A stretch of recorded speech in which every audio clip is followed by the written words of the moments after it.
महाराज की। आचार्य श्री गुरुवर विद्या सागर महाराज की।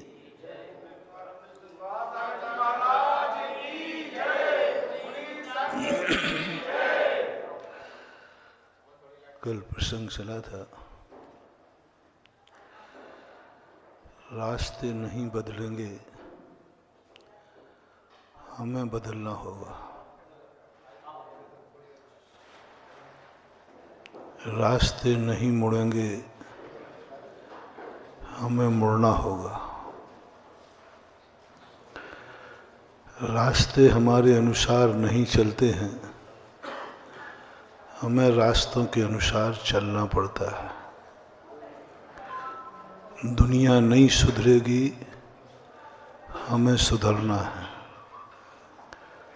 दुनिया नहीं समझेगी, हमें समझना है। दुनिया के लोटे नहीं छाने जा सकते, स्वयं का लोटा छानना है। अपन समझें, सोचें कि यह दुनिया सदा अच्छी बनी रहे, कभी नहीं होगा। क्योंकि दुनिया में कुछ लोग ऐसे हैं जो अच्छा बनना ही नहीं चाहते। अब दुनिया कैसे अच्छी बने जब सारी दुनिया एक बहुमत सर्वसम्मति से प्रस्ताव कर ले कि हमें अच्छा बनना है, तब तो दुनिया अच्छी बन जाएगी। लेकिन दुनिया तो ऐसी है कि कुछ लोग कहते हैं मुझे अच्छा बनना ही नहीं। पाप उस दिन खत्म हो जाएंगे जिस दिन सब लोग ये निर्णय कर लें हमें पाप नहीं करना है। उसी दिन शराब बंद हो जाएगी, जिस दिन सारे दुनिया की मानव जाति नियम ले ले कि हम शराब नहीं पिएंगे। अब बोलो ये किस दिन होगा? वो दिन कब आएगा? चौथे काल में ही नहीं आ पाया। जब राम राज्य था तब नहीं आ पाया। तीर्थंकर थे तब वो नहीं कर पाए। उनके काल में नहीं हो पाया कि दुनिया में से पाप बंद हो जाए। नेमिनाथ भगवान बैठे हैं तो भी व्यसन बंद नहीं हो पाए। उनके सामने भी जुआ खिलता रहा, द्रौपदी का चीरहरण होता रहा। कौन बैठे थे? नेमिनाथ भगवान का समोषण दुनिया में घूम रहा था। घर में तो नहीं थे। जब ये पांडवों की धूत क्रीड़ा हुई उस समय नेमिनाथ भगवान दीक्षा ले चुके थे। यदि घर में होते तो शायद ये प्रसंग नहीं घटता। दीक्षा ले लिए, केवल ज्ञान हो गया। समोषण घूम रहा है, उधर द्रौपदी का चीरहरण हो रहा है, उधर धूत क्रीड़ा हो रही है। इतनी बड़ी महाशक्ति दुनिया को नहीं बदल पाई, तो हम और आप तो किस खेत की मूली है। हम समझते हैं हम दुनिया को बदल दें, नहीं बदल पाते। आज हम चाहें कि पापियों की कमी हो जाए, श्री राम खुद दुनिया में बैठे रहे हैं और स्त्री का अपहरण हो गया, किसी दूसरे की नहीं, खुद महाशक्तिमान का। जेब कट, कई ऐसे जेब कट होते हैं जो एसपी का भी फर्श चला लेते हैं। एक बार अजमेर में हुआ ऐसा। बोले भाई तू क्यों ऐसा करता है? बोले साहब हमारी कला है। चुराते कैसे हो? एसपी ने कहा कि तू मेरा भी जेब काट सकता हो? बोले सर छूट मिले तो काट लूंगा। बोले तू कर ही नहीं सकता, मेरा जेब तो काट ही नहीं सकता। उसने कहा सेठ साहब, बोले आप थोड़े दिन भूल जाओ कि आपने कहा है। 1-1.5 महीने के बाद एसपी आई, बात गई, एसपी का जेब काट के वो थाने पहुंच गया। साहब आपका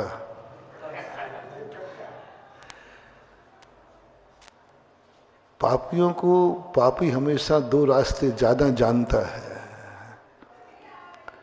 घर का मालिक भी नहीं जानता कि यहां से कोई आ सकता है, वहां से चोर घुस जाता है। जितने पाप हुए, जितने अत्याचार हुए चौथे काल में बहुत हुए। जब भगवान थे, अंजन चोर, विद्युत चोर जैसे 500 साधुओं का, डाकुओं का ग्रुप, 500 डाकुओं का ग्रुप महावीर स्वामी के समय,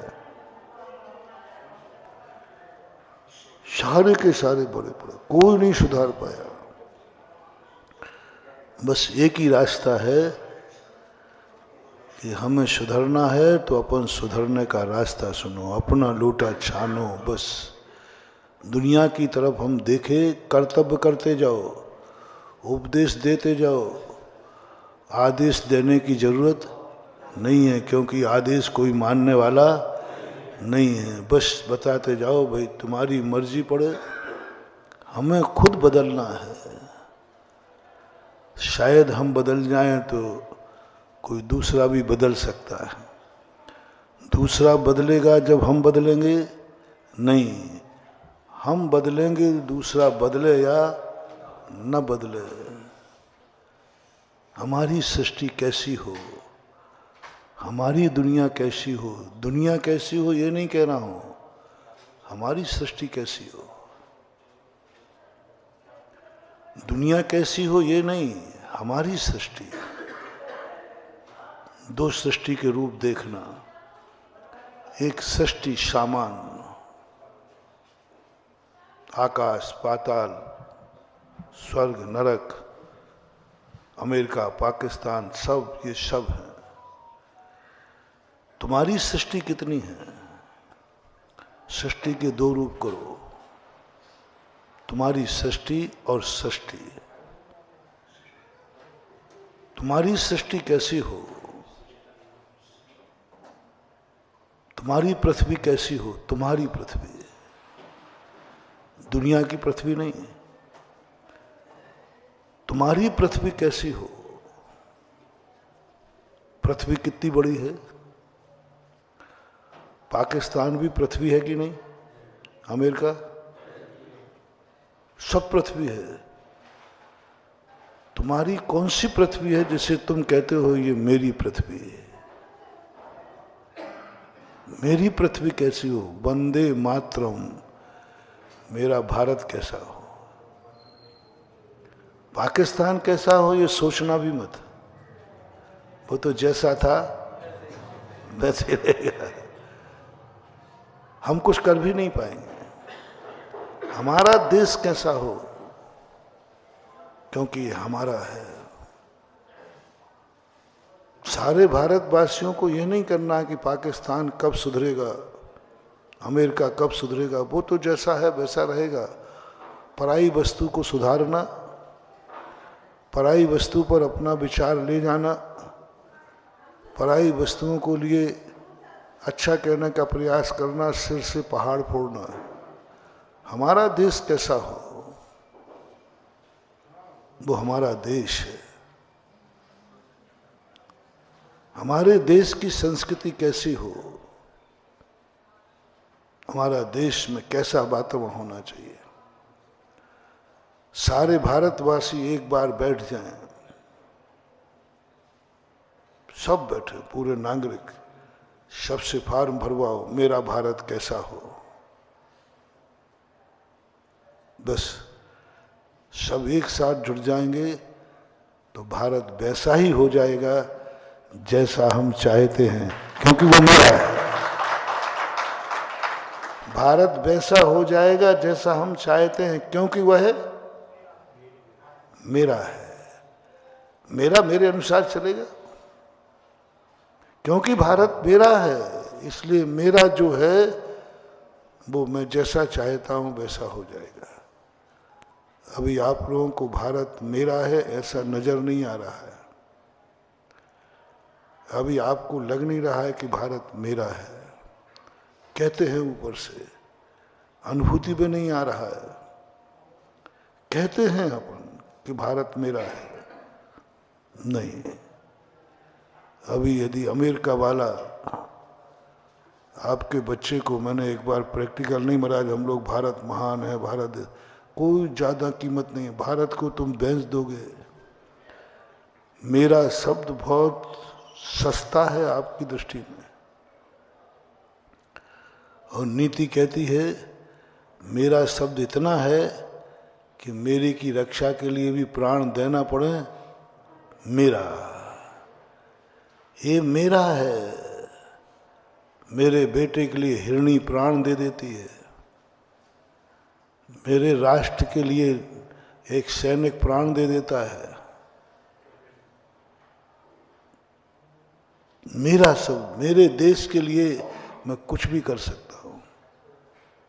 नहीं, बहुत सस्ता है। अभी मैंने फॉर एग्जाम्पल दिया था एक दिन अभी चतुर्मास में, भारत देश तुम्हारा नहीं है, तुम मानते ही नहीं हो कि मेरा है, कहते हो ऊपर से। यदि आपके बच्चे को, बहुत अच्छा पढ़ा लिखा बच्चा है, भारत में रहेगा तो उसका 5 लाख का पैकेज है, और अमेरिका जाएगा तो 50 लाख का पैकेज है। तुम्हें किसने जन्म दिया? किस भूमि पे जन्मे?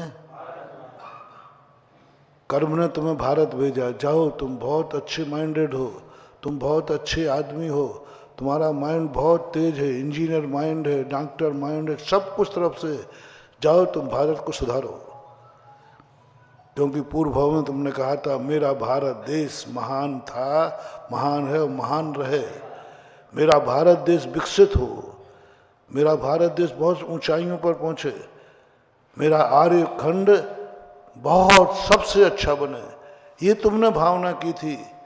जाओ, तुम अच्छे इंसानों को, अच्छे लोगों को, 3 लोक में कहीं जन्म लेने के लिए कुछ सोचती नहीं है, कर्म प्रकृति है। बोले कहीं भी जन्म दे दो सब एक से है। रूस में बोले कोई फर्क नहीं पड़ता, अमेरिका में बोले कोई फर्क नहीं पड़ता, सबका एक सही है। बिल्कुल 2 मिनट में छटाई हो जाती, क्योंकि सब पाश्चात्य संस्कृति कहलाती है। दुनिया की जितनी संस्कृतियां हैं सब एक संस्कृति में, पाश्चात्य संस्कृति में। पाश्चात्य का अर्थ मानव के लिए वो कुछ भी कर सकते हैं। सबकी संस्कृतियां मांसाहारी हैं, कुछ बनाने की जरूरत नहीं। सबकी संस्कृतियां ये हैं कि मनुष्य को सुखी करने के लिए किसी को भी मारना पड़े तो मार डालो, किसी को मिटाना पड़े तो मिटा डालो, राजगद्दी को पाने के लिए बाप की हत्या करना पड़े तो कर डालो। राजगद्दी पाना, अपने को सुखी बनाना है, अपने को सुखी बनाने के लिए कुछ भी करना पड़े कर डालो। ये कहलाती पाश्चात्य संस्कृति। कुछ नहीं करना, तुम बताओ तुम किस में सुखी हो? बाप की हत्या करना बोले कर दो। तुम्हें किस में सुखी हो? मुझे मांस चाहिए, मारना पड़े मार डालो। वहां कोई किसी का नहीं होता, अपने आप में मस्ती में होते हैं जैसे पशुओं के समान। कर डालो, तुम्हें जो इच्छा है कर डालो, तुम्हारी इच्छा पूरी होना चाहिए। जब जब तुम्हारी जीवन में आए कि मुझे कुछ भी करना पड़े मैं अपनी इच्छा पूरी करूंगा, समझ लेना आप भारतीय नहीं हैं। आप में भारत का संस्कार नहीं है, आपका भूल से जन्म हो गया। रिपीट करता हूं, जो इच्छा है उसकी पूर्ति करने के लिए मुझे कुछ भी करना पड़े मैं करने को, शब्द क्या लगाया? कुछ भी। किसी के प्राण लेना पड़े ठीक है चलेगा, बाप की भी हत्या करना पड़े चलेगा, सारे जगत को मिटाना पड़ेगा मिटा दूंगा, हमारी इच्छा पूरी होना चाहिए। बस ये है पाश्चात्य संस्कृति का मूल सूत्र। और भारतीय संस्कृति कहती है कि दूसरे की इच्छा पूरी करने के लिए मुझे मरना पड़े तो, अंतर समझना, मेरी इच्छा पूरी करने के लिए मुझे मारना पड़े तो मार डालो। और भारतीय संस्कृति कहती है दूसरों के लिए यदि मरना पड़े तो मर जाओ। ये भारतीय संस्कृति। यदि मेरी जिंदगी किसी के काम आती है, लो साहब मैं मरने को तैयार हूं। छोटी सी कहानी पढ़ी होगी तुमने कि एक शिकारी ने एक बाज को मारा, बाज राजा की गोदी में आके गिरा। राजा बहुत दयालु था। शिकारी आया, बोले राजा साहब ये शिकार मेरा है, मैंने मारा है इसको। तो राजा कहता है मैंने इसको बचाया है। मारने वाले से बचाने वाला बड़ा होता है। बोले राजा साहब गलत बात है, आपने कोई प्रयास नहीं किया, आपकी तो गोदी में आके गिरा है। मैंने कितनी मेहनत से घंटों जब वन में घूमते घूमते एक पक्षी दिखा, मेरा शिकार है, आपका इस पर कोई अधिकार नहीं, आप राजा होकर अन्याय कर रहे हो। राजा ने कहा बात तो सही कह रहा है, क्योंकि इसने बड़ी मेहनत से इसको पाया है, मुझे तो बिना मेहनत के मिल गया। तो उन्होंने कहा इतनी मेहनत क्यों कर रहे थे? बोले मांस के लिए। बस मांस के लिए ना, मांस के लिए मेहनत कर रहे थे। तुम्हें बाज से मतलब है कि मांस से? बोले मांस से। राजा ने अपनी कटार निकाली और अपनी जंघा का मांस उस बाघ पक्षी के बराबर दे दिया। बाज अपनी जंघा का मांस छील करके बाज पक्षी के वजन का दे दिया। बोलो दोनों की रक्षा हुई कि नहीं? अपना जंघा काटना पड़ी, काट दी, एक बाज को बचा लिया। ये है भारतीय संस्कृति कि मुझे अपने आप को दुख देना पड़े दे दे किसी को सुखी होने के लिए। और उस बाज पक्षी वाला जो था वो स्तब्ध रह गया। बोले राजा साहब ये क्या है? एक छोटे से जानवर, तुच्छ जानवर के लिए आपने अपनी जंघा काट दी। बोले छोटा सा जानवर नहीं है, ये उतना ही जिंदा रहना चाहता है जितना हम। देखो वो कांप रहा है, जिंदा रहना चाहता है। वो शिकारी कहता है बस आज के बाद मैं किसी का मांस नहीं खाऊंगा। मेरे साथ एक घटना घटी राजस्थान में। रास्ते में बिहार कर रहा था, एक ट्रक निकला जिसमें जानवर भरे हुए थे, पाड़े थे, भैंस पाड़े। काकताली न्याय से क्या उनका पुण्य था, कैसा था, मेरे सामने से निकला। गाय चुपचाप, वो बैठ सब चुपचाप रहे थे। एक पाड़े ने अपनी पूरी ताकत लगाकर आवाज लगाई और उसने पता नहीं क्या किया, इतनी ताकत लगा करके मुंह बाहर निकाला। ठीक मेरे सामने बाजू से ट्रक निकल रहा है, सुबह सुबह का टाइम था। निकलते ही उसने आवाज लगाई और वो ट्राले के अंदर उसने क्या तोड़ा, तोड़ करके मुंह बाहर कर दिया। मेरी दृष्टि पड़ गई, अरे इसमें तो जानवर भरे हैं। मैं समझा था कि वैसे ही पैक था वो। और उस पाड़े, हमें उस दिन ज्ञान हुआ कि हमारे शास्त्रों में लिखा है कि पशुओं में और मनुष्य में दिमाग में कोई अंतर नहीं है, मात उनके जवान नहीं है, बोल नहीं सकते, पहचानते तो पशुओं को भी सम्यक दर्शन होता है। वे भी गुरु को पहचानते हैं, गुरु को पहचानते हैं, भगवान को पहचानते हैं। पशु लोग भगवान को, कई पशु भगवान को पहचानते हैं भगवान हैं, उनको सम्यक दर्शन होता है, सम्यक दर्शन होता है उनको, देशवृत्ति होते। मैंने कहा इसने ऐसा आवाज लगाई, तैसे मैंने लोगों से कहा इस ट्रक को रोको। रोका गया, उसमें पशु छलनी भरी हुई थी, एक के ऊपर एक, एक ऊपर, जिंदा सब, मरे हुए कोई नहीं था। सीधी छलनी, पैर बंधे हैं, चारों पैर बंधे हैं और बोरे जैसे रखते ना ऐसे। मेरी आत्मा कांप गई। बिहार स्थगित किया, बाजू में गांव था, वहीं पर रोक करके सारे पशुओं को उतरवाया। उसने कहा महाराज जी आपका उतरवाना व्यर्थ है, हमारे पास लाइसेंस है। आवाज नहीं, लाइसेंस है हमारे पास, हम काटते हमारे पास है। मैंने कि तुम्हारे पास काटने का लाइसेंस है, लेकिन जिंदा पशुओं को इस प्रकार गाड़ी में लादने का लाइसेंस तो नहीं है। क्रूरता अभियान, क्रूरता की धारा लगेगी। बोले लगा दो। मैंने उस दिन आहार चर्या नहीं की, पशुओं को उतरवाता रहा, उनको सब व्यवस्थित कराई, सब कुछ किया। कोर्ट केस हुआ। दूसरे दिन पशुओं को हमने बाड़े में बंद करवा के भूसा व्यवस्था करके मैं बिहार कर गया, क्योंकि कोर्ट की कस्टडी में आ गए वो कोर्ट जाकर स्टे लाया। और वो कोर्ट में जाकर के 2 दिन लगे,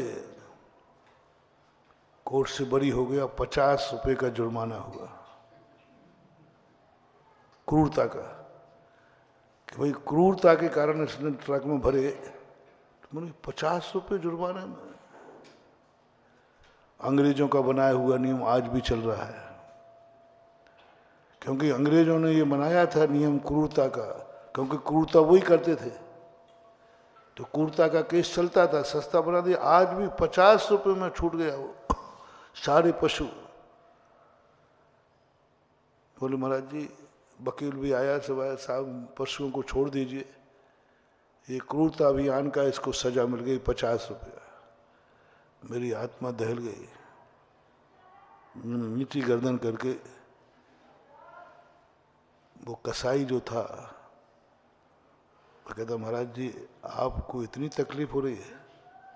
मैंने कि हाँ, तकलीफ यह नहीं है कि पशु कट रहे हैं, तकलीफ यह है कि मेरी शरण में आया हुआ कटेगा।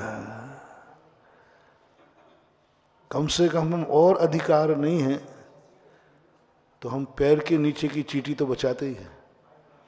संसार की चींटियां तो हम बचा नहीं सकते, लेकिन पैर के नीचे की चींटी तो हम, संसार के पशु तो बचा नहीं सकते, लेकिन जो मेरी शरण में आया इनको बचा सकता था। कैसा देश! आज मैं खुद उन पशुओं के लिए नहीं बचा पा रहा हूँ।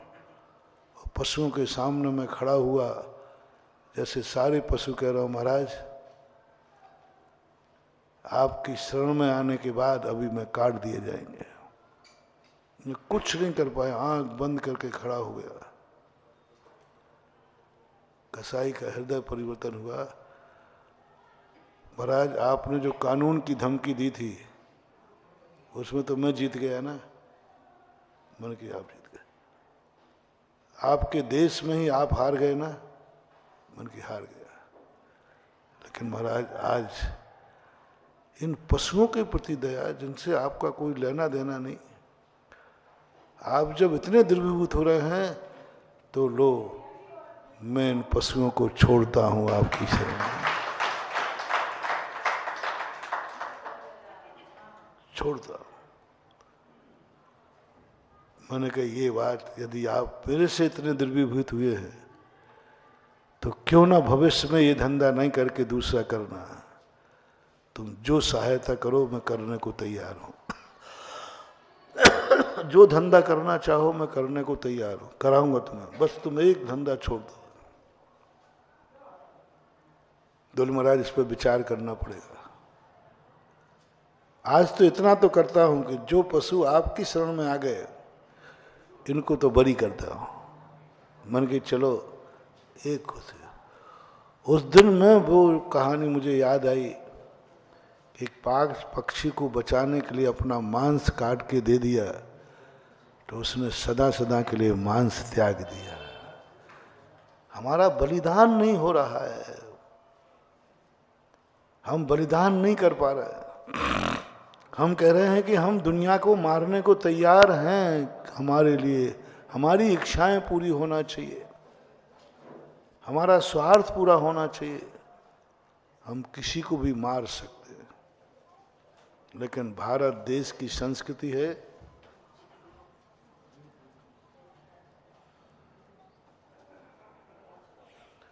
मर जाऊं मांगू नहीं अपने तन के काज और परमार्थ के कारण मोह न आवे दूसरे जीवों के लिए। मैंने याचना तक की, भाई इनको पशुओं को ऐसा मत करो। मैंने कभी अपने लिए याचना नहीं की। कोई मुझे मारेगा तो मैं कभी नहीं कहूँगा कि भैया मुझे मत मार, नहीं कहूँगा। मेरे प्राण भी लेगा तो मैं नहीं कहूँगा भैया मुझे छोड़ दे, मैं तेरे हाथ जोड़ता। मेरा हाथ जोड़ना इतना सस्ता नहीं है। पापी प्राण लेवे तो ले लेवे, लेकिन पापी के सामने हाथ तो नहीं जोड़ेंगे, हाथ तो नहीं जोड़ेंगे। मुझे अपनी जिंदगी से इतना मोह नहीं है कि मैं पापी के सामने गिड़गड़ा जाऊं, हाथ जोड़ लूं, हे भैया मुझे छोड़ दे, मारना मत। मार दे क्या करेगा? मारने में मेरा, मरने में मेरा कुछ नहीं बिगड़ेगा, हाथ जोड़ने में तो सब कुछ बिगड़ जाएगा। महावीर स्वामी ने कहा हाथ मत जोड़ना, गिड़गड़ाना मत, याचना मत करना, याचना मत करना। मारे तो मर जाओ, दान लेवे ले लो, जो कुछ करना हो करो। साधु याचना नहीं करेगा, उसके सामने गिड़गड़ाएगा नहीं। इसलिए साधु को नरसिंह कहते हैं। सिंह किसे कहते हैं? सिंह को कुछ भी करो वो झुकता, मरते मर जाएगा। शेर कभी पे नहीं करता, मरते मरते तक दहाड़ते ही रहता है। शेर को आप देखना, पिंजड़े में भी बंद करो, रस्सियों से बांध दो, तुझसे बल्लम से मारो तो वो दहाड़ेगा। और कुत्ता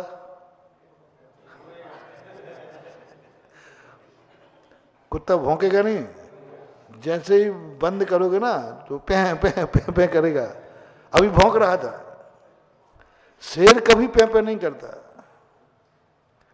चाहे मारो, वो तो जब भी उसकी निकलेगी दहाड़ ही निकलेगी। इसलिए साधु को कहा गया है कि कैसी भी परिस्थिति आ जाए वो झुकेगा नहीं, उसकी गर्दन उठी थी उठी ही रहेगी, वो झुकेगा नहीं। मारो, मार डालो, और क्या करोगे? नरसिंह हो, जीवन लोगे और क्या करोगे? गिड़गिड़ाऊंगा नहीं। लेकिन दूसरे की बारी आ जाए तो अपने लिए झुकता नहीं है, एक चींटी के लिए झुक जाता है बचाने को। दूसरों को बचाने के लिए कितनी याचना कर लेता है, करुणा आ जाती। भारत देश का हर नागरिक साधु न सही सज्जन तो होना ही चाहिए। इसलिए भारतीय संस्कृति का अर्थ है कि भारतीय संस्कृति कहती है मेरा देश, बस अब इसकी कितनी कीमत है, इस देश की कितनी कीमत है, मेरे की कितनी कीमत है, मेरे की। ये बाज मेरी गोदी में आया है तो मेरा है। मैं अपने जंघा का मांस निकाल करके, क्योंकि मेरा है, मेरा है। इसने कुछ मुझे माना है, तभी तो मेरी शरण में आया है। भारत देश आपने कहा बहुत पुण्यात्माओं को मिलता है महानुभाव। मैंने कहा ना, अन्य देशों में जन्म लेने के लिए कर्म में कोई व्यवस्था नहीं ज्यादा, कहीं भी जन्म ले तो सब एक से ही है। चाहे अमेरिका जन्मे, चाहे रूस जन्मे, चाहे चीन में जन्मे, सबकी संस्कृति, सबकी भोजन की थाली, सबके पीने का पानी, सब पूरे विश्व में देख लो सब एक है। लेकिन जब भारत की बात आई, बोले नहीं, भारत को भारतीय संस्कृति का, क्योंकि यहाँ हर व्यक्ति की थाली अलग होती है, हर व्यक्ति का नेचर अलग होता है। घर में ही 10 लोग हैं तो सभी का एक सा नहीं है, कोई रात में खा रहा है, कोई नहीं खा रहा है। बाप भी रात में खाता तो बेटा कहता पापा खा रहा है तो खाए, मैं तो नहीं खाऊंगा। ऐसे घर है कि नहीं? पिता गुटखा खाता और बेटा मंद अभिषेक नहीं करता, बेटा। भारतीय संस्कृति कहती कि अपना, यदि तुम्हारा भारत देश है मेरा, तो मेरा भारत कैसा हो, ये कब संभव है? अभी क्यों नहीं हो पा रहा है भारत? क्योंकि तुम्हारा भारत देश मेरा है ही नहीं, मेरा है ही नहीं। जैसे ही आपके बेटे को 50 लाख का पैकेज आया, बोलो अब बेटे को कहाँ भेजोगे? देश ने, कर्म ने भेजा था, तू अच्छा माइंड है, अच्छा व्यक्ति है, जा भारत को ऊंचाइयां दे। लेकिन तो वो अच्छा व्यक्ति आते ही, भारत की कीमत कितनी? 45 लाख रुपया। 45 लाख रुपया। जो कर्म ने विश्वास किया था, धर्म ने विश्वास किया था, तुझे अच्छा मान के भारत भेजा था, तुमने अच्छे भारत को 45 लाख में छोड़ दिया। अच्छे भारत को, सारी दुनिया में अच्छा था, तुम्हारे लिए भी अच्छा था, 45 लाख रुपए में अच्छे भारत को छोड़ दिया, अमेरिका चले गए। विश्व में सबसे ज्यादा एनआरआई किस देश के हैं? और विश्व में सबसे बड़ा देश कौन सा है? महान, भारत देश महान है। क्योंकि कोई भी दुनिया का देश अपनी भूमि को माता नहीं मानता। भारत माता, वंदे मातरम, कोई नहीं मानता। मैंने सब संस्कृतियां पढ़ ली, अमेरिका, रूस से कभी अपनी भूमि को माता नहीं कहते, भारतीय व्यक्ति कहता है। और सबसे सस्ती है भारत की मां।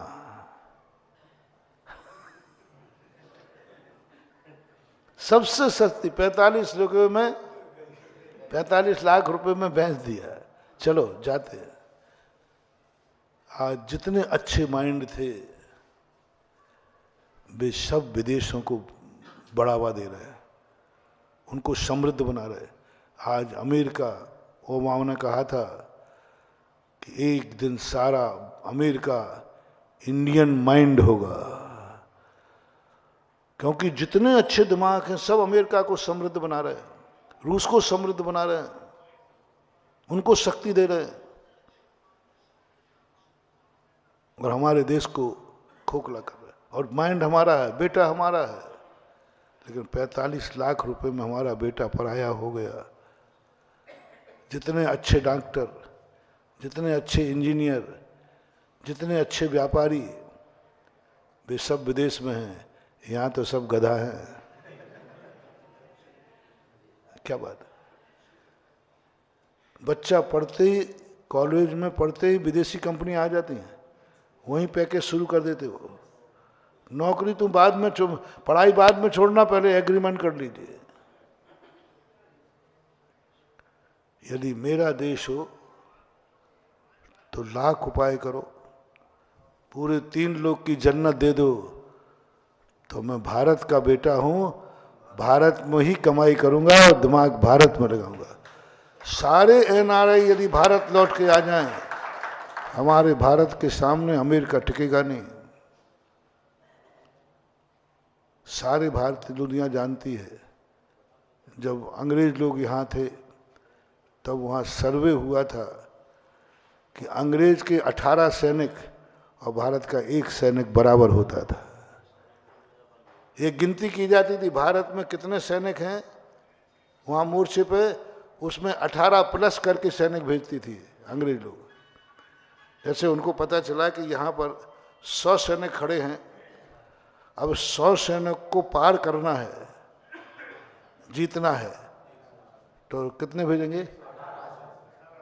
100 खड़े हैं तो 18 गुना करो, 1800। 1800 सैनिक, ये अमेरिका इंग्लैंड का रिजल्ट है। मैकेलेक ने ये बात सारी दुनिया के सामने रखी, भारत के सामने रखी। 18 व्यक्ति हमारा 1 सैनिक और अंग्रेज 18, तब कहीं एक पे काबू पा पाते थे। यानी लड़ने में भी हम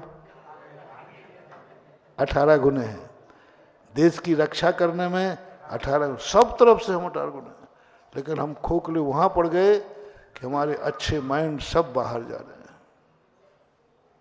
अच्छे दिमाग सब बाहर जा रहे हैं, और हमें शौक होता है।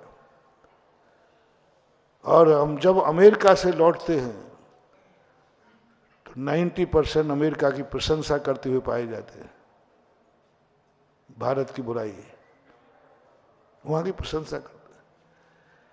अरे भाई, जो प्रशंसा हम वहां की कर रहे हैं वो अच्छाई हम अपने भारत में क्यों नहीं ला सकते? क्लिंटन ने एक बार कहा था जब भारत आया था, किसने कहा देखो आपके यहाँ की सड़कें बहुत ठीक नहीं हैं, हमारे अमेरिका की सड़कें देखो क्या एकदम है। तो अपने व्यक्ति ने कहा, अपने व्यक्ति की गंदी बहुत आदत है, अपनी गलती स्वीकार नहीं करता। जैसे अभी बासीवानों से कहूं कि देखो ललितपुर में पंचकर्णा कितनी बोली गई, तो क्या कहेंगे? वो बड़े आदमी, वो बस टाल दिया ना। हम कहें कि देखो भाई, मैं तुम लोग इतना 2 टाइम 3 टाइम खाते हो, देखो मैं एक समय में, महाराज तो एक टाइम में जिंदा रहते हैं, तो क्या कहते हैं? वो महाराज, आपने वो बचा लिया ना, वो महाराज है। देखो महाराज कितनी ठंड से, अरे भैया वो महाराज है। यानी ये तो कहने को तैयार नहीं, हाँ मेरी कमी है, एक टाइम में काम चलता है, मैं 2 टाइम खा रहा हूं, ये मेरी कमी है, ये नहीं कहेगा। वो क्या कहेगा? वो तो महाराज। और यही आदत पड़ी है, कभी भी कोई बात करो तो भाई उन्होंने इतनी बोली ली, अरे भैया वो बड़े आदमी हैं। यही क्लिंटन से कह दिया लोग, साहब आप लोग पैसे वाले हो, अमेरिका में पैसा है इसलिए वहां की सड़कें अच्छी हैं। क्या क्लिंटन ने जवाब दिया? बोले तुम भारतीय इडियट हो, मूर्ख हो। ये जो तुम्हारी सोच है, इसी सोच के कारण से भारत पीछे है। क्या दिया उसने? हम बड़े आदमी हैं इसलिए वहां की सड़कें अच्छी नहीं हैं, वहां की सड़कें अच्छी हैं इसलिए हम बड़े आदमी हैं। वहां की सड़कें अच्छी हैं, वहां का सोच अच्छा है। वहां जब हम लोग सड़क बिछाते हैं, 5 साल पहले प्लानिंग होती है, पेड़ काटने के पहले नए पेड़ लगकर उतने बड़े हो जाते तब सड़क डालते हैं। उसने उदाहरण दिया कि अमेरिका में जब भी कोई प्लान बनता है, पहले वहाँ कितनी हानि होगी, इतने पेड़ काटेंगे, उन पेड़ों को काटेंगे नहीं, पहले उतने पेड़ उगाएंगे और वो 5 साल में बड़े बड़े बड़े हो जाएंगे, फिर उनको काटेंगे। और यहाँ पहले काटेंगे, लगना तो है ही नहीं, बेगन गुलिया लगेगा, बेगन गुलिया वो करें। बोले 500 पेड़ काटे, बोले हमने 5000 पौधे लगाए, कौन से? बेगन गुलिया के, कनेर कनेर। ये सोच है तुम लोग। और क्या उसने कहा? उसने कहा देखो सड़कें अच्छी हैं तो हम अमीर हैं, बोले दिल्ली से कलकत्ता आपकी सड़क पे जाता है, कितने दिन में पहुंचेगा सड़क मार्ग से? दिल्ली से कलकत्ता ज्यादा नहीं, 2 दिन लग जाएंगे, 36 घंटे लगेंगे। और यदि 36 घंटे में सड़क अच्छी हो तो वो 18 घंटे में पहुंच जाएगा। 18 घंटे की कीमत कितनी है? 18 घंटे की उस व्यक्ति की कीमत कितनी है जो सड़क से गया है? 18 घंटे में गाड़ी डैमेज हुई उसका, और 18 घंटे का जो डीजल पूरा उसने निकाला था, यदि तुम सड़कें अच्छी कर दो तो तुम्हारे देश का सारा कर्जा चुक जाएगा, इतनी बचत होगी। वो 18 घंटे पहले पहुंचेगा तो 18 घंटे में कुछ तो करेगा। एक व्यक्ति की कीमत आप दिन भर की क्या मानते हो? 1000 रुपया। 1000 भी मानते हो तो 1500 रुपया उसका बचेगा, वो 1500 कमाएगा। इस ढंग से उसने लेक्चर दिया, पेपर में आया था पूरा, दिमाग खोल दिया। और लोगों को पता चला कि बड़े आदमी हैं इसलिए वो इस तरीके से नहीं रहते हैं, इस तरीके से रहते हैं सो वो बड़े आदमी हैं। हम तरीका सीखें, हम ये ना कहें तुम बड़े आदमी हो, हम बड़े क्यों नहीं हैं? वो बड़ा आदमी है इस कहने की अपेक्षा ये कहो, ये सोचो कि मैं बड़ा क्यों नहीं हूं। जब वो बड़ा बना तो क्यों बना, उस कारणों को यदि हम अपना लें तो एक दिन हम भी बड़े हो जाएंगे। लेकिन हमने तो ये पल्ला झाड़ दिया, भैया वो बड़े आदमी, अब तुम कभी अमीर नहीं बन सकते, अब तुम कभी अमीर बनोगे नहीं, क्योंकि तुमने दूसरे को क्या मान लिया, बड़ा। तुम ये कहो मैं क्यों नहीं, वो बड़ा आदमी है तो मैं क्यों नहीं। ये 30 यदि तुम्हें लग जाए तो ज्यादा दिन नहीं लगेंगे तुम्हें बड़े आदमी बनने के लिए, क्योंकि आपको कारण ढूंढोगे कि क्यों मैं क्यों नहीं हूं, कोई ना कोई कारण तो है। या तो अतीत का अपराध सामने आएगा तो अपराध सुधारेंगे, आज से शुरू करेंगे सुधारना कि मैं गरीब इसलिए हुआ हूं और ये अमीर इसलिए हुआ है, हम उस पर धीरे धीरे प्रयास करेंगे। हम तो समझने को तैयार नहीं है, बस एक ही बात कह दी, वो महाराज हैं भाई, ये रात्रि भोजन नहीं करता है। अरे भैया वो महाराज जी का भगत है, अब अपने आप को बरी कर लिया ना, अब वो महाराज जी का भगत है भाई, वो महाराज के पास जाता आता है इसलिए वो त्याग दिया। ये नहीं कहा कि हाँ मेरी गलती है मुझे त्यागना चाहिए, कोई ना कोई बहाना तो तुम्हारे पास है। और ज्यादा ही और कुछ कहेंगे, देखो आज महाराज ने क्या कहा, बोले महाराज की पूरी बातें मान ली तो हो गए बाबा जी। तुम लोग क्या क्या क्या, जब मैं प्रवचन देता हूँ ना तुम्हारी गृहस्थी पर, ये नहीं करना वो करना, तो तुम अंदर हाँ बाबा जी कहे जाओ, कोई फर्क नहीं पड़ना। और बाहर जाकर किसी ने टोक दिया आज महाराज ने क्या कहा, तो यही जवाब हो गया, यार तू क्या बात कर रहा है, बाबा जी महाराज की सारी बातें मान गई तो हो गए बाबा जी। फिर बाबा जी और गृहस्थ में अंतर क्या रहा, अपने आप को छुटकारा पा ले। कभी नहीं सुधर सकते, कभी नहीं सुधर सकते। एक बात आ गई, महाराज का काम तो कहना है, महाराज की बात मान ली तो हो गए बाबा जी। ये व्यक्ति का कल्याण कभी नहीं हो सकता, और इतना बड़ा पाप उसको लगेगा कि गुरु की वाणी को उसने चुटकी में उड़ा दिया, गुरु की वाणी को चुटकी में उड़ा दिया। होना ये चाहिए, महाराज ने बात सही कही, ये मेरी कमजोरी है कि मैं नहीं छोड़ पा रहा हूं। दोनों ने नहीं छोड़ा, एक ने इसलिए नहीं छोड़ा कि बाबा की बात मान ली तो हो गए बाबा जी, और फक्की दे ली गुटखा की, और एक ने इसलिए कहा खा लिया, बात तो सही कह रहे महाराज जी, ये मुझे खाना नहीं चाहिए लेकिन मेरे से छूट नहीं रहा है, बस ये व्यक्ति कल छूट जाएगा, 2 दिन बाद छूट जाएगा, क्योंकि इसने एक्सेप्ट कर लिया कि गलती मेरी है, महाराज जो कह रहा है वो सही है, मुझे करना ही चाहिए, लेकिन मैं आदत से लाचार हूं, नहीं कर पाऊं। बस इतना सा कहा करो। जब भी आपके पास, पूज्यवर कुंदकुंज स्वामी ने कहा, बहुत बड़ा पक्ष लिया है अपन सबका, हमारा भी आपका भी। भगवान ने जितना कहा है हम मान नहीं पाते, हम भी नहीं मान पाते। तो भगवान की बात नहीं मानेंगे तो दुर्गति होगी।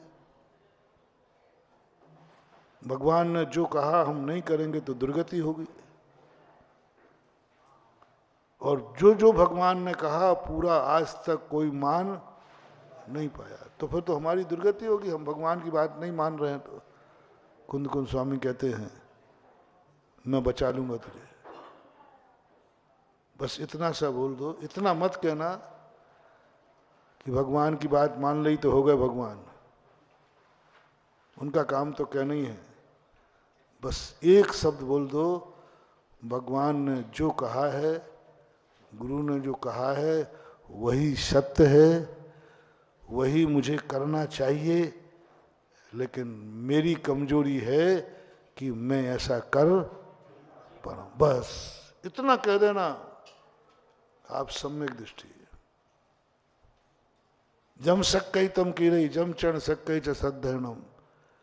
ये तो स्वीकार करो कि महाराज ने जो कहा है वो सही है, महाराज जो कर रहे हैं वो सही है, मैं नहीं कर रहा हूं वो गलत है। तुमने तो एक एक टाल दिया, वो तो महाराज हैं, वो तो महाराज का भगत है, तो उसको छोड़ना पड़ा। मैं थोड़ी भगत हूं। ये सबसे बड़ा अपराध।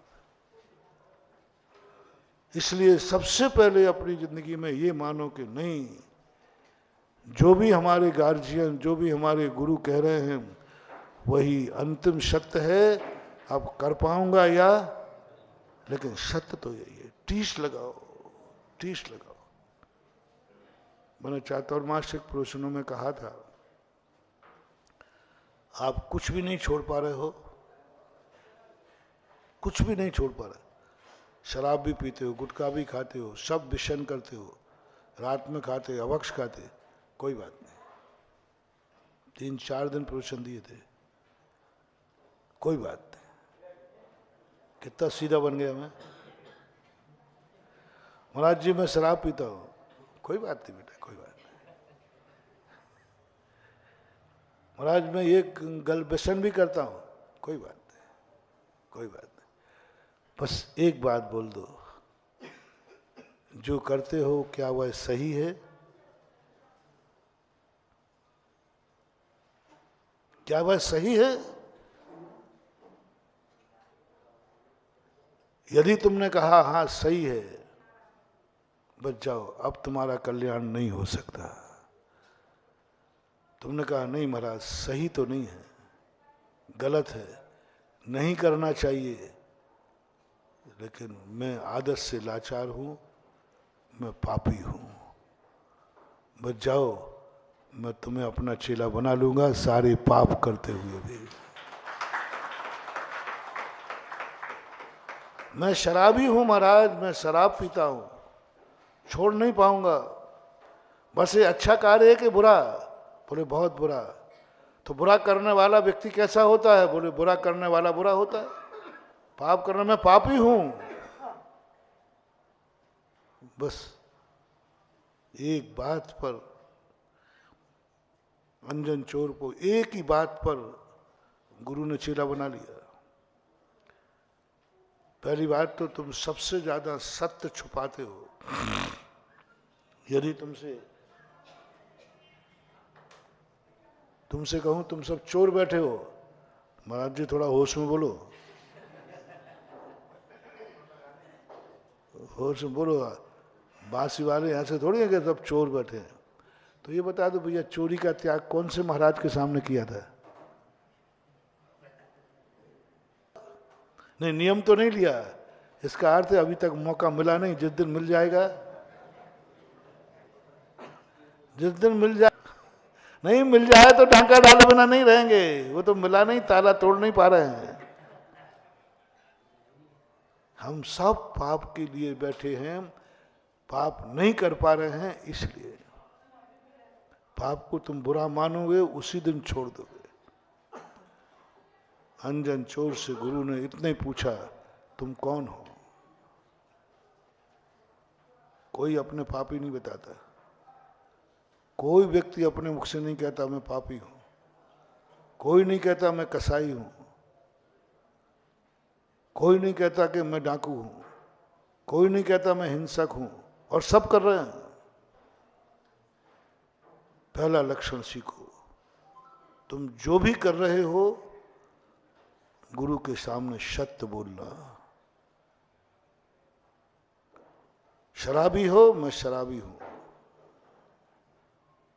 पहला लक्षण। पहला लक्षण, गुरु और भगवान के सामने कभी कुछ छुपाना नहीं। सहज हो जाओ, चिंता मत करो। महाराज जी हमारे दोस्त तुम्हें पता चल जाएंगे तो आपकी नजरों में गिर जाऊंगा, ये तुम्हारी बहुत गलती है। जो अपने भक्त के दोषों को देखकर अपनी नजर से गिरा देता है वो गुरु नहीं है, उसको छोड़ देना। सुन रहे हो ना? आप में बहुत सारी बुराइयां हैं, सब है। तुमसे कहा देखो भाई, महाराज के सामने चलकर सब कह दो, नहीं नहीं मैं नहीं कहूंगा, अभी महाराज जी की दृष्टि में मेरी इज्जत है। कुछ गलत तो नहीं कह रहा हूं? होता है कि नहीं? देख भाई, महाराज के सामने मत कहना। नहीं, मैं तो महाराज के सामने कहूंगा कि शराब पीता है, गुटखा खाता है। देख भैया, महाराज के सामने मत कहना, मैं तेरे हाथ जोड़ता हूं। क्यों? महाराज की दृष्टि में मेरी थोड़ी इज्जत है। मैं शिवरार्थी हूँ, ललितपुर शिविर का संयोजक भी रहा था। महाराज अब्बू बाबू, हाँ, अब महाराज की दृष्टि में मेरी इज्जत है। मत बोल भाई, मत बोल।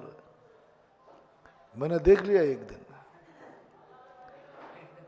वो लकी है ना, वो कह रहा था महाराज जी ये 10 बजे सबसे बाद में आता है।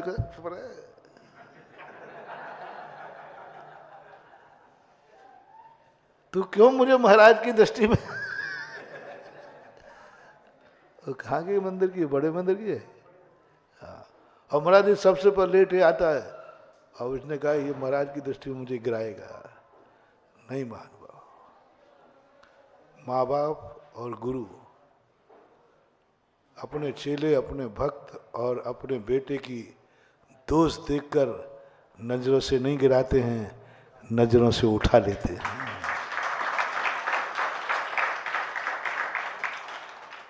अन्यथा तो कोई गुरु के सामने बोलेगा ही नहीं। प्रायश्चित कैसे लेगा? मेरे सामने ऐसे ऐसे लोग अपनी बातें बता जाते हैं। यदि मैं नजरों में गिर जाऊं तो कोई चेला प्रायश्चित लेगा ही नहीं, क्योंकि गुरु की नजरों में गिर जाऊंगा और गुरु मुझे रोड पे खड़ा कर देगा। गुरु का इतना बड़ा पेट होता है कि सारे दुनिया की बुराइयां उनके कान में जाती हैं लेकिन मुंह से निकलती नहीं है। गुरु के पास तो पता नहीं कौन क्या कहेगा, कौन क्या कहेगा। एक जेल में प्रवचन हुआ था तो मैं एक अपराधी से पूछ रहा था कि भाई तुमने क्या किया, किया है कि नहीं? बोले साहब किया है। जेलर कहते महाराज जी ये क्या मामला? मैंने तो इसको मार मार के हाथ पैर तोड़ दिए, आज तक इसमें रिमांडर पे है। और इसकी हालत देखो। कहते मैंने हालत देख करके पूछा।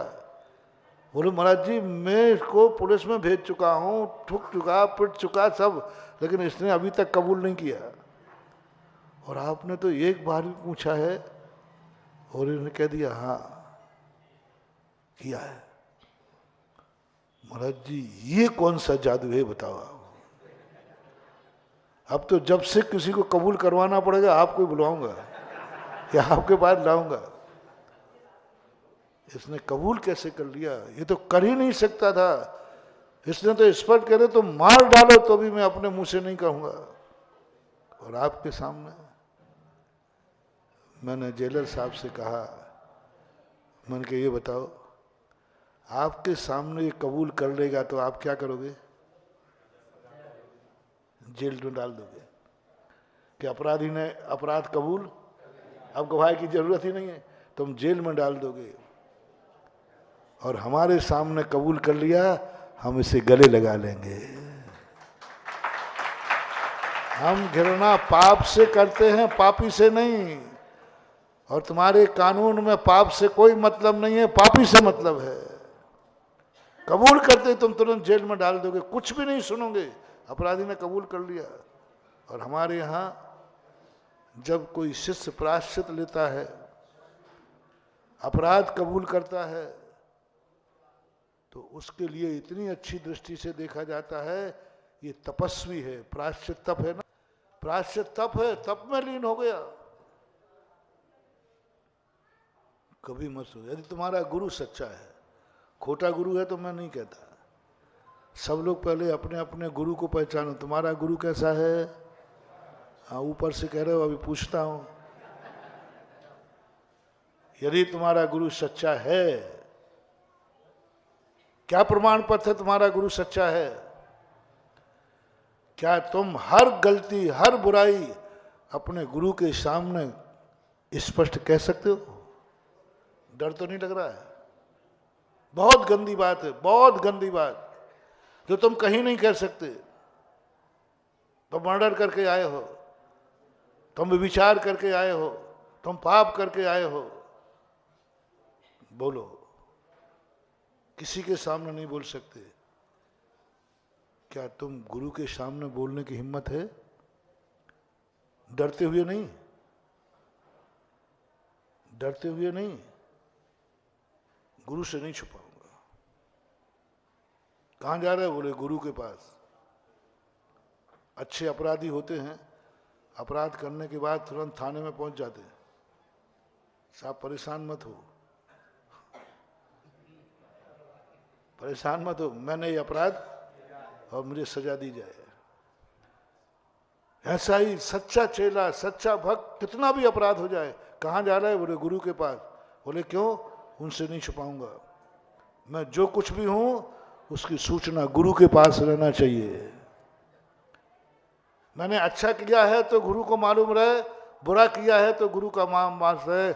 मेरी कोई भी चीज गुरु से नहीं छुपना चाहिए। गुरु को ये मालूम होना चाहिए कि मेरे में बुराई है। कहीं किसी के सामने गुरु ने प्रशंसा कर दी मेरी और उसने मुझे गलत देख लिया तो गुरु झूठा हो जाएगा। मैंने कह दिया मेरा भगत है, शिवरात्रि है, वो रात में नहीं खाता है, और मान लीजिए शिवरात्रि खाते पाया गया तो वो क्या कहेगा? महाराज झूठ बोलते हैं। तो मेरा गुरु झूठा सिद्ध हो जाएगा। इसलिए मैं गुरु को बताऊंगा कि गुरु महाराज मैं शिवरात्रि होकर रात में खाता हूं, कम से कम मेरे गुरु को झूठा होने से बचाऊंगा, पाप छोड़ूं या नहीं छोड़ूं, इसलिए बताऊंगा। मैं तो नहीं छोड़ूंगा और छूटेगा भी नहीं, लेकिन मैं गुरु को झूठा सिद्ध नहीं होने दूंगा। गुरु को मेरी हर चीज पता रहना चाहिए। बालक जैसे होता है ना, छोटा बालक, मां से कुछ नहीं छुपाता, कुछ नहीं छुपाता, वो तुरंत कहते हैं हाँ। ऐसा ही यदि तुम्हारा सच्चा गुरु है,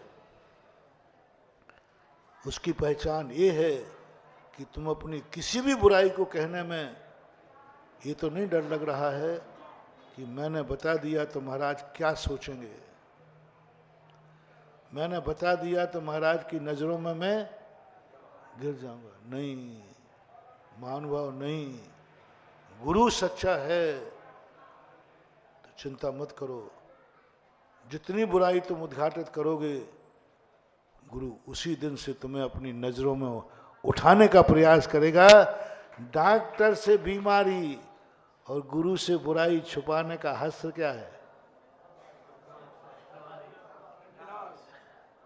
डॉक्टर से बीमारी। डॉक्टर ने कहा क्यों? नहीं नहीं कुछ नहीं, कुछ नहीं, ठीक है। तो डॉक्टर पधारो फिर।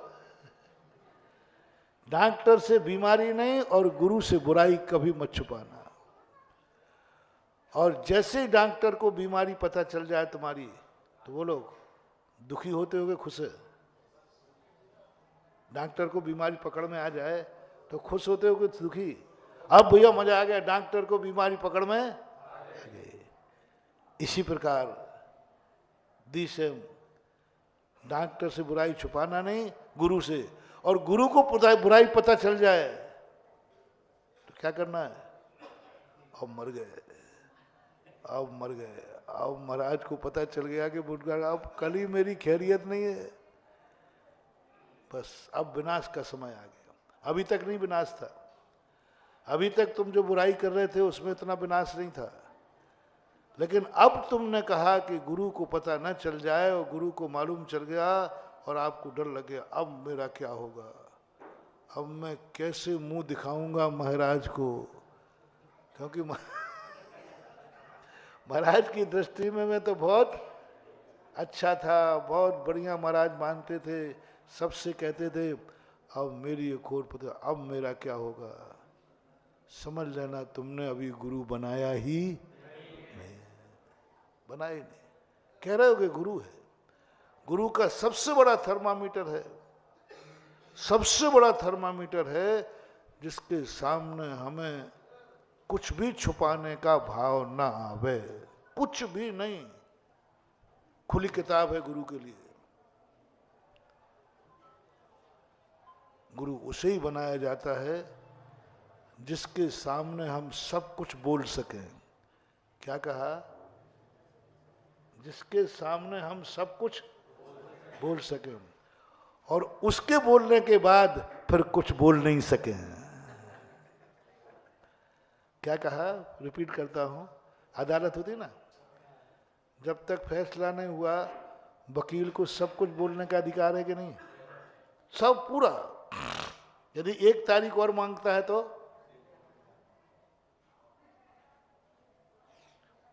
वो कहता साहब अभी मैं पूरा नहीं बोल पाया तो मुझे कहता तारीख बढ़ा लो। जब तक वकील ये नहीं कहते हैं बस अब मेरे पास सब कुछ, और कुछ कहना है, नो सर। दूसरे और कुछ कहना है, नो सर। यदि वकील ने कह दिया साहब अभी एक मौका और दिया जाए, तारीखें कैसे बढ़ती हैं? साहब अभी मैं पूरी तैयारी, मौका दिया जाएगा, केस लंबा होता जाए, होने दो। जब तक वकील समय मांगते रहते हैं, अदालत समय देती रहती है। और जैसे ही उन्होंने कहा साहब बस अब आपका फैसला सुनाइए, ऐसे ही गुरु होता है मानव। गुरु के सामने महाराज अभी मैं पूरी बात नहीं कह पा रहा हूँ, आज थोड़ा डर लग रहा है घबराहट हो रही है, ठीक है, कुछ कहने को बाकी है महाराज, कल सुना देना, परसों सुना देना।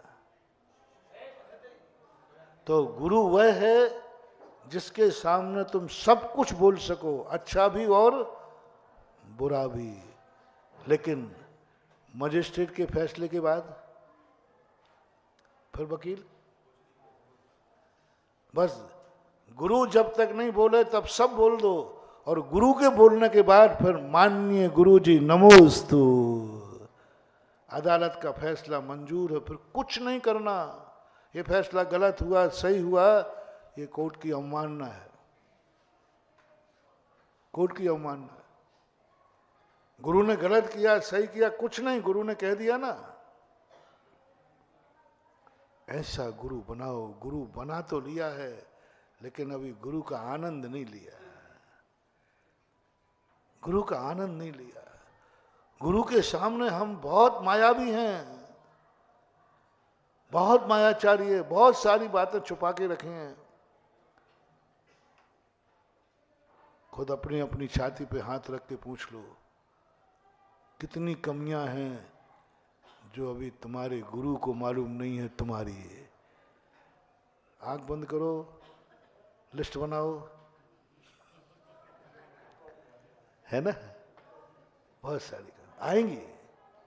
बस वहीं पर हमारा पॉइंट लिख रहा है, अभी मैंने गुरु को बनाया नहीं, और जिस दिन आ जाएगा मेरी कोई भी कमी गुरु से छुपी हुई नहीं है, मैं जो हूं वो गुरु को मालूम है। गुरु के सामने दर्पण बन जाओ। बस गुरु ने एक ही बात पूछी, अंजन चोर गया, चर्चा तो थी सब में, जान गए होंगे, कौन है तू? साहब मैं चोर हूं। महाराज समझ गए, पापी कभी अपने आप को पापी, चोर अपने आप को कभी चोर, और वो भी पवित्र आत्मा के सामने, वो भी साधु के सामने। साधु दुनिया में साची बोल जाए दुनिया, लेकिन साधुओं के सामने झूठी बोलती है। बच्चा दुनिया में कितना ही साचा हो जाए, माँ बाप के सामने झूठी बोलता है, झूठी बोलता है। तुमने कोई भी गलत कार्य किया है, बोलो सबसे पहला डर तुम्हें किसका लग रहा है कि किसको पता ना चल जाए? सबसे पहला नाम बताओ। कोई तुमने गलत किया है, अब बताओ तुम्हें किसका डर लग रहा है कि ये बात वहां तक नहीं पहुंच जाए? जल्दी नाम बताओ। पड़ोसी को है, नहीं पहुंच जाए क्या कर लेगा वो? दुश्मन को, अरे क्या कर लेगा, पहुंच जाए क्या करेगा वो? सबसे ज्यादा डर बताओ किसका लग रहा है? गड़बड़ मत करो, और महाराज को पता नहीं चल जाए। फिर दूसरा डर, बस यही सबसे बड़ी कमजोरी है और यही सबसे बड़ा पाप है। जिसको करने के बाद डर लग रहा है कि गुरु को पता ना चल जाए, माँ बाप को पता ना चल जाए, यानी बीमारी डॉक्टर को पता न चल जाए, बस यहीं से डाउनफॉल चालू हो जाएगा। समझ लेना अब हमारे बुरे दिन आने वाले। जिस कार्य को करने पर गुरु का डर लगे उस कार्य को मत करना।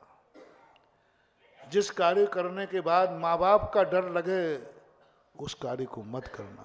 बोले क्यों नहीं कर रहे हो? बोले यह कार्य करते समय मुझे मम्मी पापा का डर लग रहा है, यदि उनको पता चल गया तो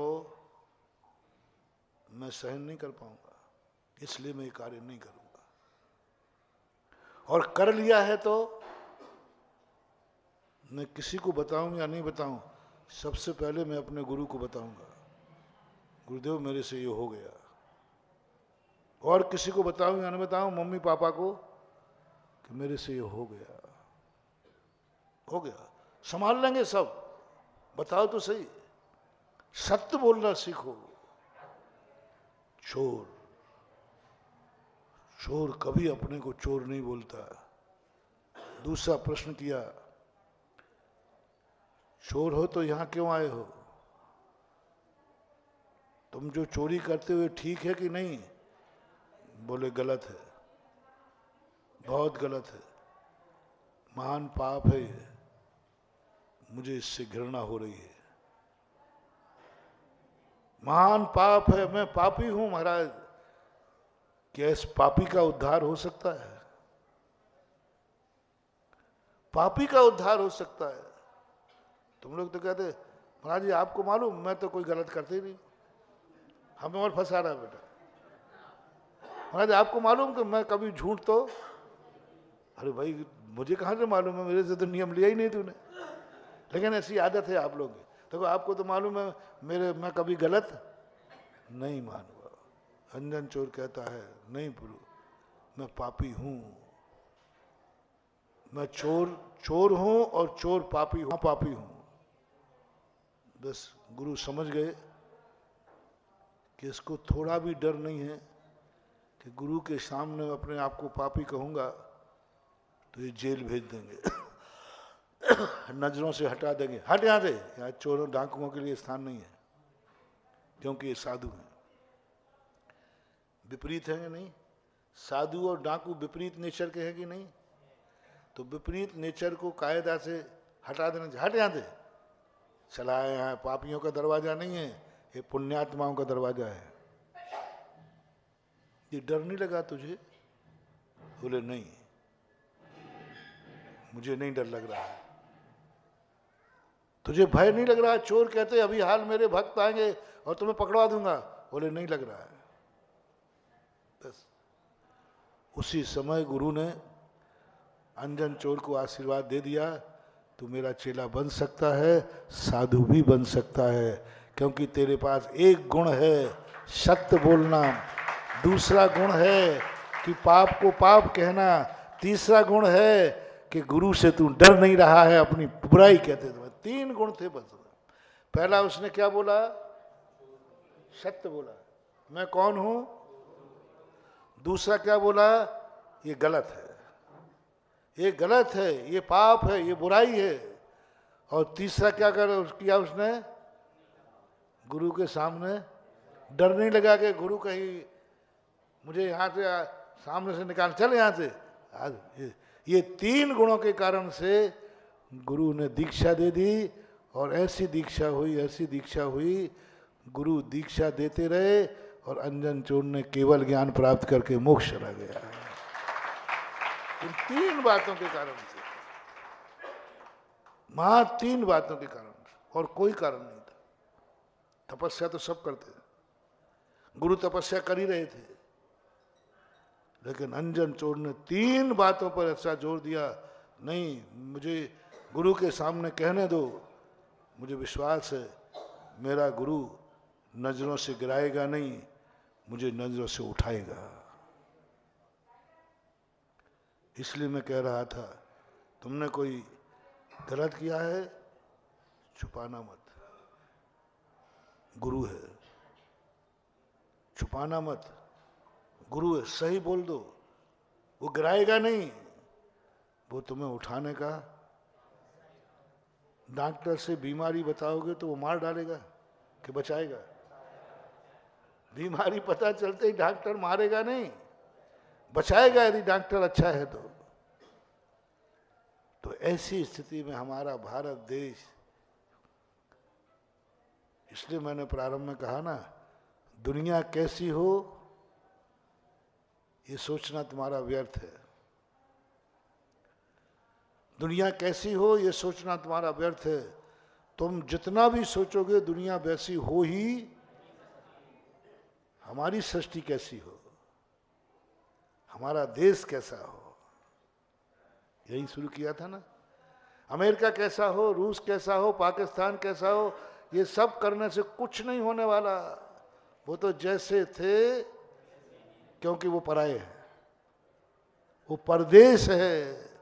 स्वदेश कैसा है? स्वदेश का अर्थ है जो हमारा देश कैसा हो, हमारे देश में कैसे लोग रहें, हमारे देश की आचार संहिता क्या हो, हमारे देश का समर्पण क्या हो, बस इस पर सारा भारत मीटिंग करे, हमारा देश कैसा हो। हमारा देश डाकुओं से भरा हो या डाकुओं से रहित हो? डाकुओं से ही फार्म भरवाओ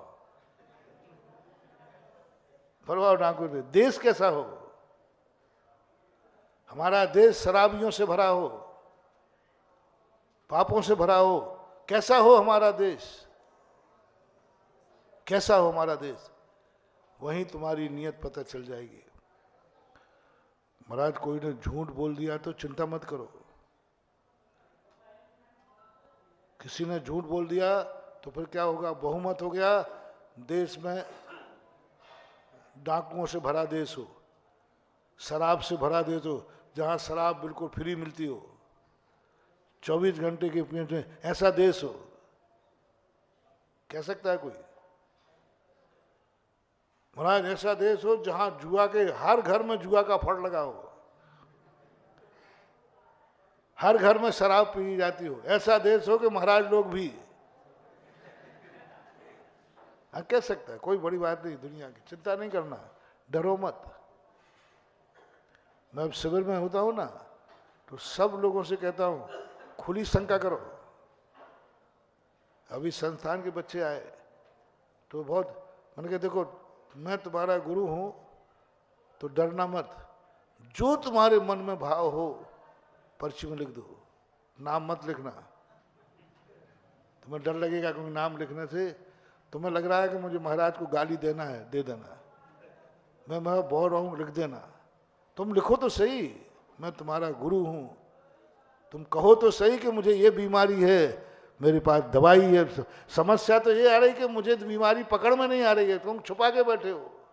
कहो तो सही, ये कह दो कि महाराज मुझे तुम्हें गाली देने का भाव आ रहा है, कम से कम मुझे पता तो चले कि मेरे संबंध में कोई, फिर मैं पूछ लूंगा भैया क्यों आ रहा है। क्या मजेदार शंकाएं की। कमेटी ने कहा, मैंने कहा भाई तुम क्यों महाराज बताते ही नहीं है। बताएं कैसे, जो बताएगा उसी को तुम निकाल दोगे। इसलिए मैं अपने भक्तों से, तुम कहो, डरो मत, कहने दो उनको। लिखेगा वो कि हर व्यक्ति शराबी होना चाहिए, शराब फ्री मिलना चाहिए।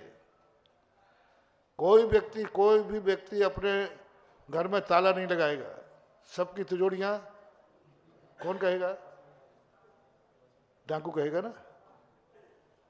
हमारा जी सबसे कह दो कोई ताला नहीं लगाए, घरों के दरवाजे पर कोई चौकीदार न रहे, और चोर उठा के ले जाए तो कोई रोके नहीं, चोरी करे उसको कोई सजा मिलना नहीं चाहिए। और जी ये फार्म भी आ सकता है कि नहीं, पहले बोलो। बोलते नहीं हो? आ सकता है, आ सकता है, चिंता है। शराबी ये फार्म भर सकता है कि नहीं? हर व्यक्ति को शराब पीना चाहिए, शराब बहुत अच्छी चीज है। लिखेगा, भरने न दो, तुम फार्म भरो, फिर उसको बुलाऊंगा। मेरे साथ एक केस हुआ, ऐसा हुआ था मेरे साथ, तो सब घटती रहती है और मुझे ऐसे में मजा आता है। वो शराबी था, मैंने कहा महाराज जी शराब बहुत अच्छी चीज है, देखो जिंदगी में मैं कभी राजा नहीं बन पाऊंगा, लेकिन जब पी लेता हूं ना, आई एम किंग।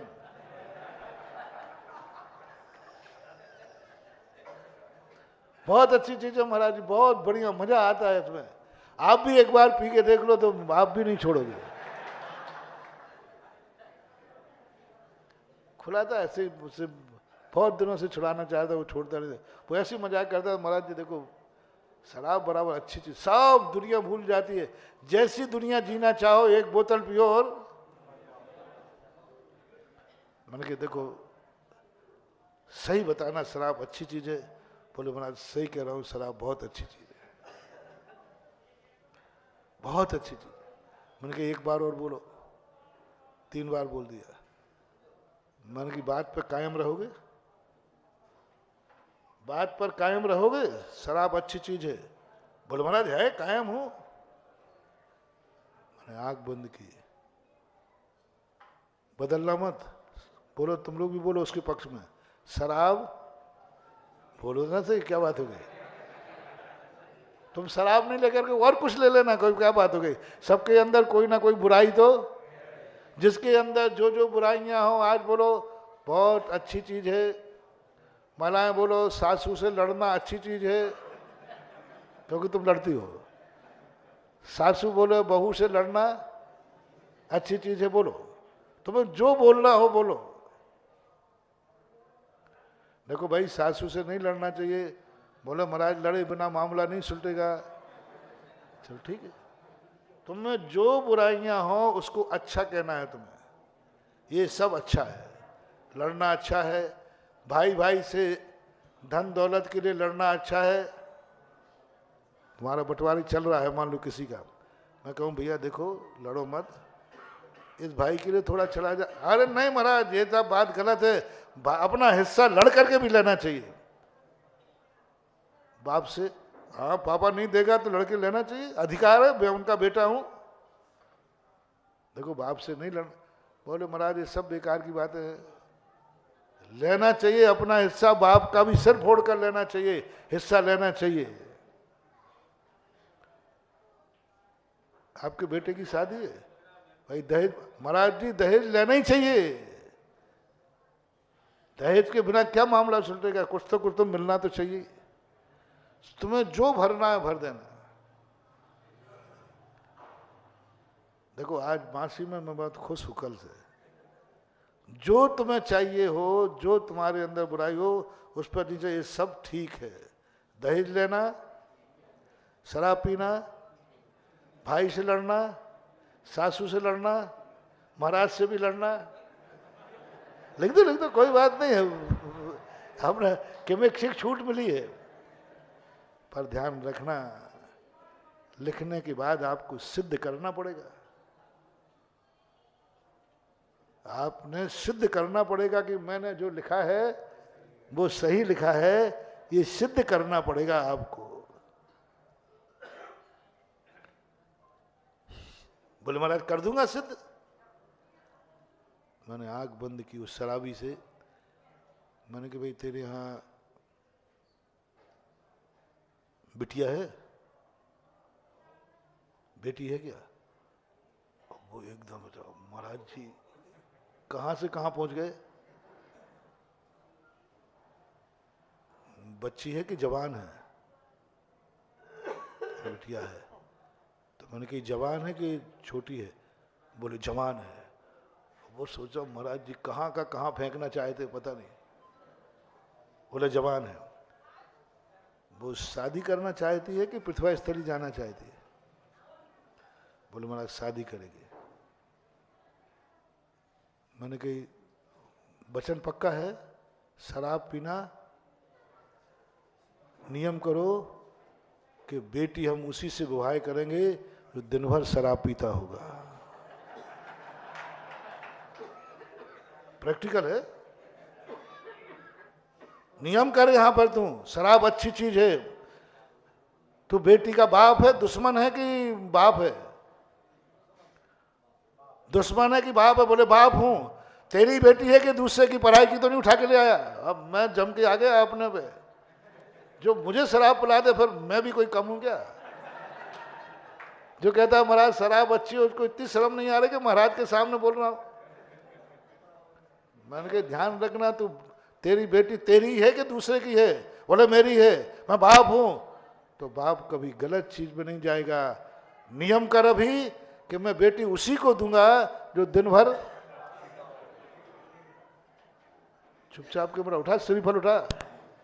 नहीं उठाया तो ध्यान रखना, पर सौदा सागर का क्रोध है।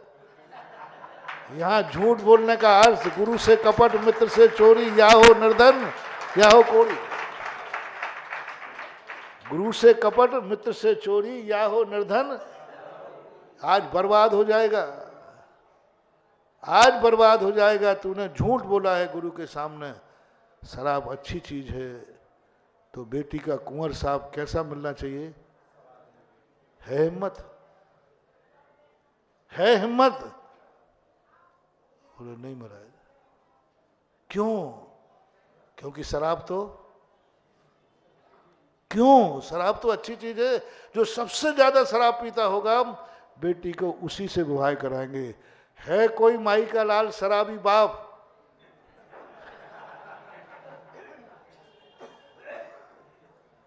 पसीना आ गया उसको। मैंने कहा आज तो बर्बाद होके जाएगा,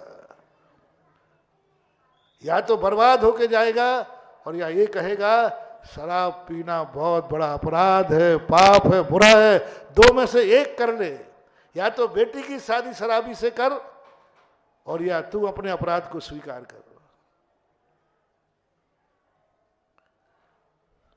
सुन रहे हो ना सब लोग? सासू से लड़ने वाली बहुएं सुने। मैं तुम यदि ये लड़ना सही है तो, एक बार और पूछता हूं, सही है तो मैं ऐसा वरदान दूंगा कि जब तुम्हारी बहू आएगी बड़ी लड़ंकू आएगी। फिर मत कहना महाराज ये बहू लड़े। अरे लड़ेगी क्यों नहीं? तुम्ही ने कहा था।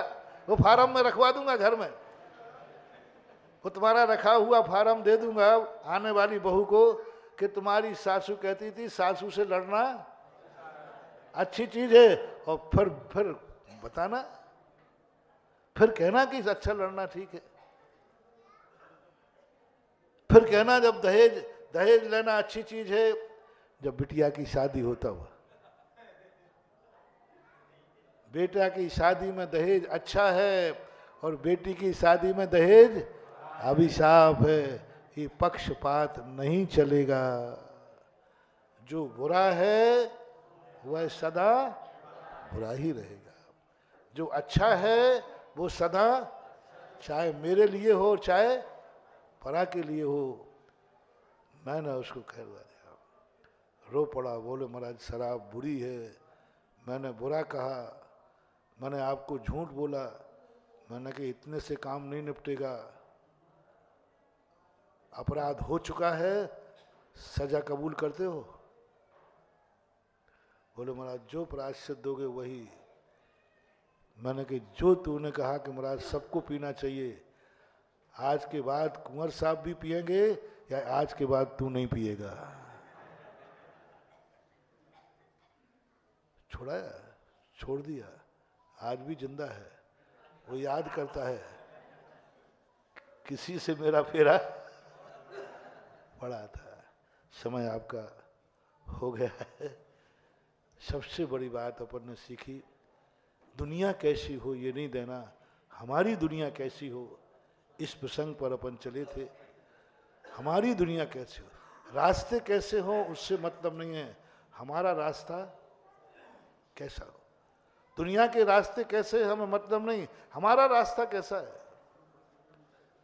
हमारी दुनिया कैसी है, हमारी सृष्टि कैसी है, हमारा परिवार कैसा है, हमारा सब कुछ कैसा है। आज इतने कह के विराम करता हूँ। महावीर भगवान की